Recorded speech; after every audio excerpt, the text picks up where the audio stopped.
오늘 저는 여러분과 더불어 돌이켜 베드로를 바라보신 예수님이라는 제목으로 함께 은혜를 나누고자 합니다.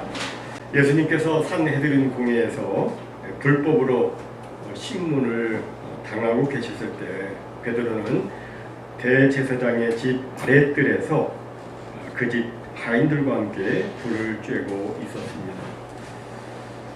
그때 대제사장의 여종 하나가 베드로를 유심히 바라보더니만 가까이 와서 내가 지난번에 보니 당신은 저 나사렛 예수와 함께 있었습니다.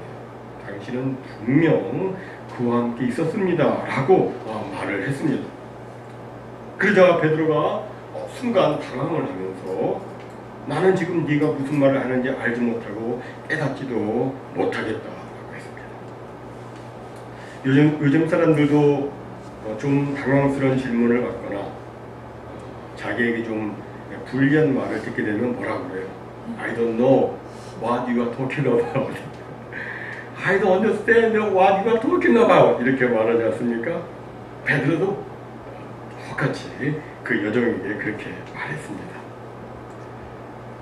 그리고는 그 자리에 있는 것이 꺼림직해가지고서는 베드로가 쭈삣쭈삣 눈치를 보면서 자리를 앞뜰로 옮겼습니다. 여러분 집 보면 앞뜰이 있고 뒷뜰이 있잖아요. 그러니까 아랫뜰에서 이제 앞뜰로 간 거예요.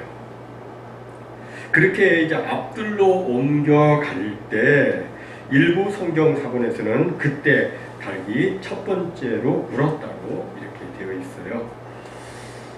이렇게 베드로가 슬금슬금 눈치를 살피면서 꽁무니를 빼는 태도에 더 수상함을 느낀 여종이 베드로를 따라가면서 앞뜰에 있는 사람들한테 말했습니다. 이 사람도 저 예수와 한패입니다. 분명 그 도당입니다. 아까는 단순히 베드로에게 당신이 예수와 함께 있는 것을 내가 보았다라고 했지만 베드로의 갈릴리 억양을 들으면서 확신을 가지고 그 도당이라고 말한 겁니다. 우리 조국 대한민국도 저마다 그 지역마다 그 억양 사투리가 있지 않습니까? 그래서 그 말하는 걸 들어보면 이 사람이 경상도 사람인지 전라도 사람인지 충청도 사람인지 강원도 사람인지 이렇게 우리가 알 수 있는데 뭐 이스라엘 나라도 그랬습니다. 이 베드로의 말에서는 갈릴리 지역 특유의 강한 억양이 있었던 겁니다. 그래서 그 여종은 아주 확신을 하고서 베드로를 향해서 그 도당이라고 저 사람과 한패라고 말한 것입니다. 그러자 베드로가 목에 힘을 주면서 아니라고 이렇게 그 말을 부인했습니다. 그리고 애써 태어난 척 불을 쬐고 있는데 곁에 서 있던 사람 중에 하나가 또 말합니다. 너 말하는 걸 내가 들어보니까 너는 분명 갈릴리 사람이야. 너도 저 사람과 한패인 것이 맞지? 하면서 베드로를 몰아붙였습니다. 베드로는 참으로 난감했습니다. 조금 전엔 어린 여자 하나가 추궁했는데 이제는 많은 사람들이 자기를 뚫어지게 주목하면서 추궁하고 있으니까 참 곤란한 상황이 된 것입니다. 이때 다급해진 베드로가 저주하고 맹세하며 말합니다. 나는 너희가 말하는 이 사람을 알지 못해. 여기서 저주하고 맹세했다는 말은 뭐 예수님을 저주했다는 말은 아니고 내가 만일 저 사람과 한패가 맞다면 하나님께서 나에게 저주를 내리실 거야 라는 의미에서의 저주입니다. 한국식으로 말하자면 내가 저 사람과 한패라면 내 손에 장을 지지겠다. 그게 정말 사실이라면 나는 어떤 천벌이라도 달겨받겠다. 그런 표현이 되겠습니다. 이렇게 베드로는 저주를 맹세까지 하면서 예수님을 모른다고 부인을 했습니다. 바로 그때 닭이 두 번째로 울었습니다. 그 닭의 울음소리는 베드로에게 충격이었습니다. 평소의 닭 울음소리는 육신의 잠을 깨우며 새벽을 알리는 소리였지만 베드로가 주님을 부인했을 때의 닭 울음소리는 베드로의 영혼을 강하게 흔들고 베드로의 가슴을 철렁하게 만든 그런 소리였던 겁니다. 72절을 보니까 이렇게 말씀하죠. 이에 베드로가 예수께서 자기에게 하신 말씀, 그 닭이 2번 울기 전에 네가 3번 나를 부인하리라 하심이 기억되어 그 일을 생각하고 울었더라. 그런데 누가복음 22장 61절에 보면 닭이 2번째로 울고 난 바로 그 다음에 주님께서 돌이켜 베드로를 보셨다고 그렇게 기록을 하고 있습니다. 즉 베드로는 예수님께서 자기를 바라보셨을 때 불현듯 자기가 3번 부인할 것이라고 하신 예수님의 말씀이 생각이 난 것입니다. 돌이켜 베드로를 바라보신 예수님. 여러분, 베드로를 바라보신 예수님의 눈빛은 과연 어떤 눈빛이었을까요? 베드로가 주님을 모른다고 부인하던 그날 밤 베드로는 서로 다른 2개의 눈빛을 보았습니다. 하나는 대제사장의 여종과 가족들이 바라보는 아주 집요하고도 차가운 날카로운 눈빛이었고, 다른 하나는 예수님께서 바라보시는 그윽한 눈빛이었습니다. 예수님은 베드로를 향해서 어떤 정죄나 원망이나 실망의 눈빛으로 바라보신 것이 아니라 지금 인생의 최대의 실패를 한 베드로를 긍휼히 여기는 그런 눈빛으로 예수님을 바라보는 것입니다. 그리고 예수님의 그 눈빛은 베드로의 회복을 기대하며 기도하는 사랑의 눈빛이었습니다. 즉 예수님께서는 나락으로 떨어진 최악의 베드로를 외면하지 않으시고 주는 그리스도시요 살아계신 하나님의 아들이라고 고백한 베드로의 그 최고의 모습을 기억하시면서 그렇게 베드로를 바라보신 거예요. 그런데 예수님은 지금도 우리를 그렇게 바라보십니다. 우리가 감히 그리스도인이라고 말할 수 없을 정도로 최악의 상황에 빠져 있을 때 사람들은 차갑고 날카로운 정죄의 시선과 손가락질을 하겠지만 우리 주님은 그때에도 우리의 신실했던 과거의 모습을 여전히 기억하시면서 우리를 바라보시고 있는 겁니다. 주님께서는 우리가 가장 초라하고 보잘것없는 모습에 빠져 있을 때조차도 결코 우리를 외면하지 않으시고 과거에 한때나마 진실했던 우리의 모습을 여전히 기억하시면서 변함없는 사랑의 눈길로, 변함없는 긍휼의 눈길로 우리들을 바라보고 계십니다. 여러분도 다들 저마다 간증이 있으시겠지만 저는 예전에 신앙생활을 한다고 하면서도 마음은 주님에게서 먼 그런 때가 있었습니다. 교회는 다니지만 감사도 감격도 기쁨도 없이 그냥 주님을 향한 일종의 불만, 불평, 원망, 반항심으로 정말 메마르고 힘든 신앙생활을 할 때가 있었습니다. 이렇게 영적으로 힘들어하던 어느 날, 꿈인지 환상인지 잘 모르겠지만 저는 예수님의 뒷모습을 보았습니다. 우리 예수님께서는 대패질을 하시는데 그게 십자가를 만드는 것이었어요. 저는 순간적으로 정말 이 못되고 못난 나를 위해서 예수님께서 또 십자가에 못 박히시려고 준비를 하시는구나 라는 생각이 들었습니다. 예수님께서 천천히 저를 향해서 고개를 돌리시는데 그때 저는 제가 제 잘못을 알기 때문에 고개를 감히 들지 못하고 주님 앞에 울면서 고백했습니다. 주님, 제가 정말 잘못했습니다.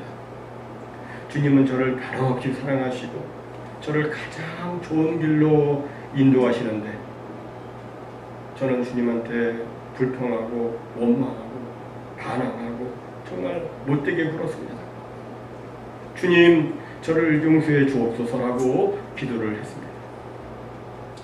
그때 저는 주님의 얼굴을 감히 뵙지는 못했지만 제가 영으로 느끼는 주님의 그 모습, 그 눈빛은 지극한 사랑의 눈빛이었고, 저를 정말 불쌍히 여기는 연민의 눈빛이었고, 그리고 저를 긍휼히 여기는 햇빛처럼 환하고 따스한 그런 자비의 눈빛이었습니다. 사랑하는 성도 여러분, 주님은 언제나 우리를 사랑의 눈빛으로 바라보고 계십니다. 우리가 영적으로나 육적으로 심각한 상황에 빠져 있을 그때에도 주님은 여전히 우리를 사랑의 눈빛으로, 우리를 긍휼의 눈빛으로 바라보고 계십니다. 예수님이 고개를 돌려서 베드로를 바라보시자 베드로는 깜짝 놀랐습니다. 예수님과 눈이 마주친 겁니다. 그 순간 베드로는 몇 시간 전의 일이 생각났을 겁니다. 나는 절대로 예수님을 버리지 않겠다고 호언장담을 했는데 나는 결국 예수님의 말씀처럼 달기 2번 울기 전에 예수님을 3번 부인하고 말았구나 라는 생각이 들면서 이루 말할 수 없는 그 괴로움에 그가 빠졌을 겁니다. 그는 더 이상 그 자리에 있을 수가 없었습니다. 마태복음 26장 75절에 보니까 그는 밖으로 나갔다고 되어 있습니다. 아마 솟구쳐 흐르는 그 눈물을 주체할 수가 없어가지고 밖으로 뛰쳐나갔을 겁니다. 그리고 밖에 나가서 심히 통곡했다고 성경은 기록하고 있습니다. 우리는 이를 통해서 베드로의 그 슬픔과 심적 고통이 얼마나 컸었는지를 우리는 알 수가 있습니다. 베드로의 그 통곡은 단순한 후회에서 나오는 그런 감정 표현이 아니었습니다. 베드로의 통곡과 눈물은 자신의 못남에 대한 후회와 분노, 안타까움, 슬픔, 이 막 회개의 마음이 교차하면서 흘러내리는 그런 뜨거운 참회의 눈물이었을 겁니다. 여기서 베드로와 가룟 유다의 차이가 확연히 나타납니다. 가룟 유다는 예수님을 배신하고 난 다음에 막 후회도 하고 분노도 했지만 눈물은 흘리지 않았어요. 화가 났어요. 분노가 생겨가지고. 그런데 막 동전 막 집어던지고 그러잖아요. 막 분노가 오는데, 근데 여러분 분노는 먼저 자신을 공격하게끔 되어 있습니다. 그래서 분노하게 되면 내가 먼저 공격을 받아서 망가지게 됩니다.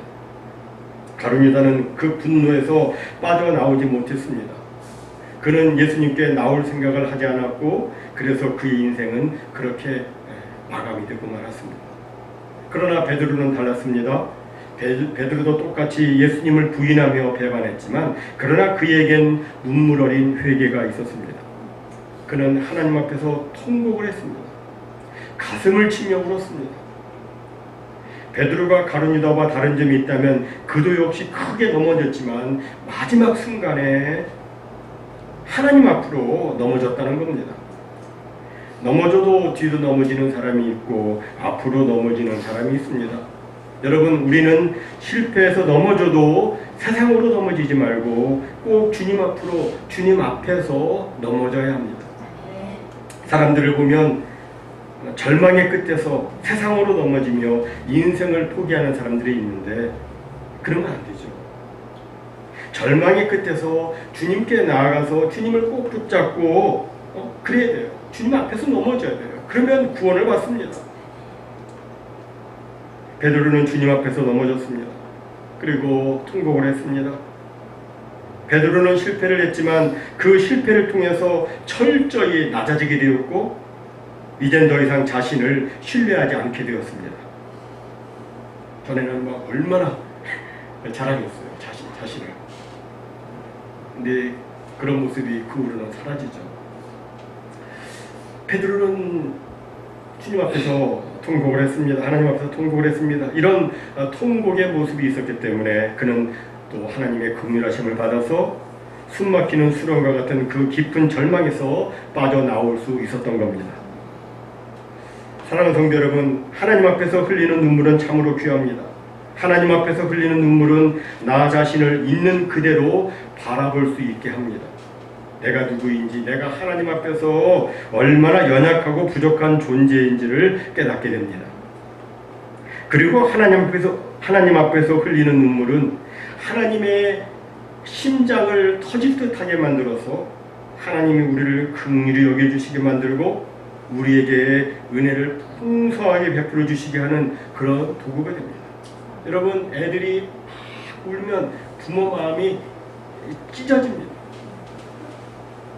우리가 하나님 앞에서 막 울면서 기도하면 하나님의 심장이 찢어지는 거예요. 그래서 우리를 막 긍휼히 여겨주시고 우리에게 은혜를 베풀어 주시고 그래요. 그런데 사람들은 눈물에 침매를 하지 않습니다. 눈물이 나오는데도 막 억지로 참습니다. 사람들이 이렇게 참는 것은, 우는 것은 감정이 좀 약한 사람이 하는 행위라고 생각하기 때문입니다. 그래서 자기 마음속에 분노와 아픔을 쌓아두면서도 막 울지를 않습니다. 특히나 남자들은 어렸을 때부터 끊임없이 남자니까 강해야 된다, 이런 이야기를 듣고 자랍니다. 웬만해서는 울면 안 된다 라고 남자들은 배웁니다.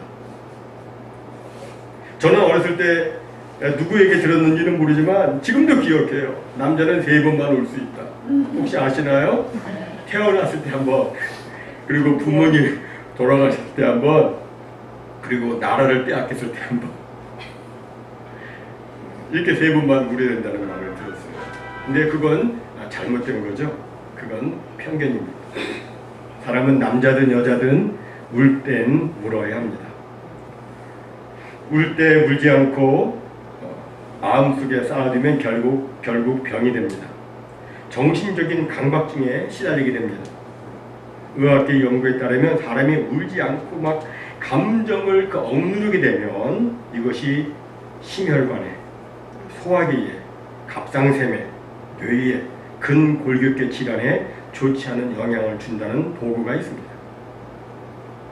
반면에 울면 독성 물질이 분출이 되고 스트레스도 줄어든다고 합니다. 그러지 않아요? 그러죠.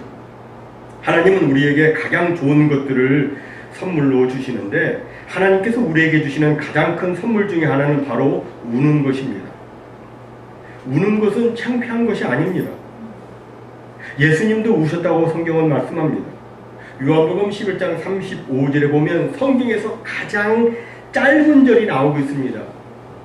영어로는 딱 2단어로 되어 있어요. 근데 그게 뭐냐면 Jesus wept. 예수 우시다. 예수 우셨다. 요한복음 11장 35절. 여러분, 우리는 하나님 앞에서 울고 싶을 땐 그냥 울어야 합니다.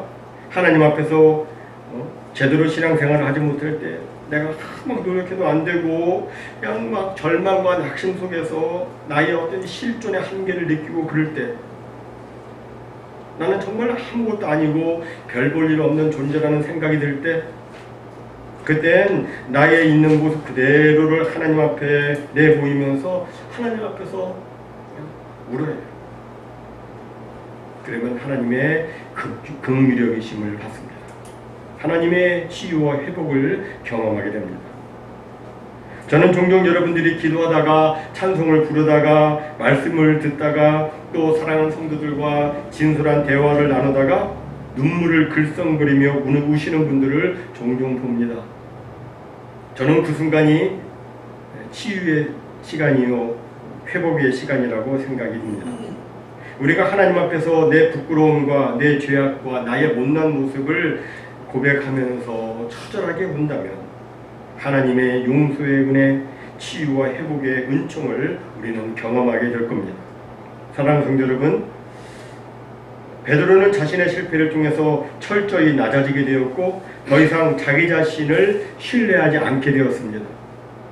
이런 면에서 보면 실패가 은혜인 것입니다. 그가 실패하지 않았으면 주님 앞에서 겸손의 모습을 찾기란 정말 어려웠을 겁니다. 실패했기 때문에 그는 자신을 바라보게 된 것이죠. 실패는 은혜입니다. 여러분, 하나님이 언제 우리를 부르십니까? 약할 때입니다. 하나님이 언제 우리를 위로해 주십니까? 우리가 애통하며 울 때입니다. 세상에서는 강한 사람을 씁니다. 그러나 하나님의 나라는 다릅니다. 강하면 하나님이 쓰시기에 굉장히 불편합니다. 자신의 결함, 연약함이 드러날 때 인간은 비로소 하나님을 의지하게 됩니다. 사도 바울은 고린도후서 12장 10절에서 이렇게 말했습니다. 그러므로 내가 그리스도를 위하여 약한 것들과 능력과 궁핍과 박해와 곤고를 기뻐하노니 이는 내가 약한 그때의 강함이라. 이 말씀은 정말 놀라운 역설이죠.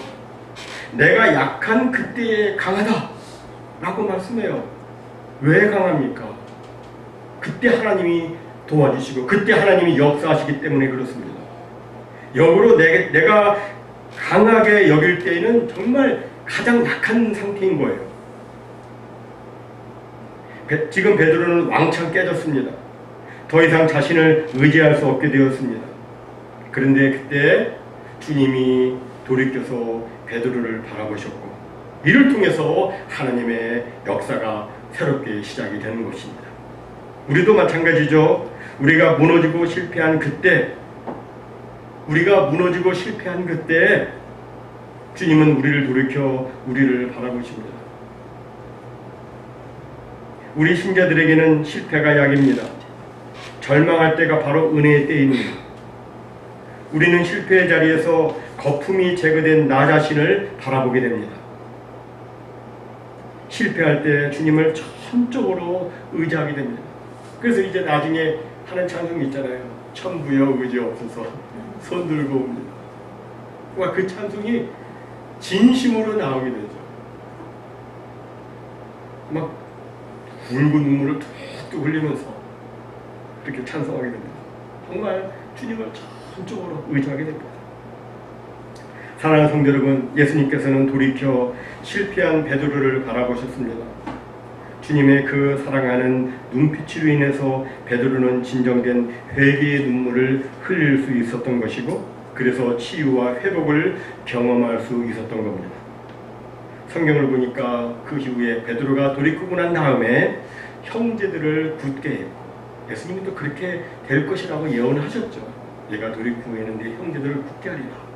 근데 정말 형제들을 굳게 했고 사도행전 중심에 서가지고 주의 부활을 증거하는 복음 전도자로 그리고 사도의 직무를 감당하는 귀한 사람으로 그렇게 쓰임을 받았던 겁니다. 우리도 마찬가지입니다. 주님은 언제나 우리를 바라보시고 있습니다. 내가 실패했을 때에도 주님은 여전히 사랑의 눈빛으로 우리를 바라보시고 있습니다. 그러므로 우리는 어떤 상황에서도 세상으로 넘어지지 말고 주님 앞으로 나와서 주님께 울며 간구해야 합니다. 모쪼록 나를 사랑의 눈으로 바라보시는 예수님으로 인해서 간절한 통곡의 눈물과 기도로 치유와 회복을 경험하시고 그리고 또 주님께도 또 귀하게 쓰임받아 하나님께 이 마지막 때에 크게 영광 올려드리는 우리 모두가 다 되시기를 주님의 이름으로 축원합니다. 아멘.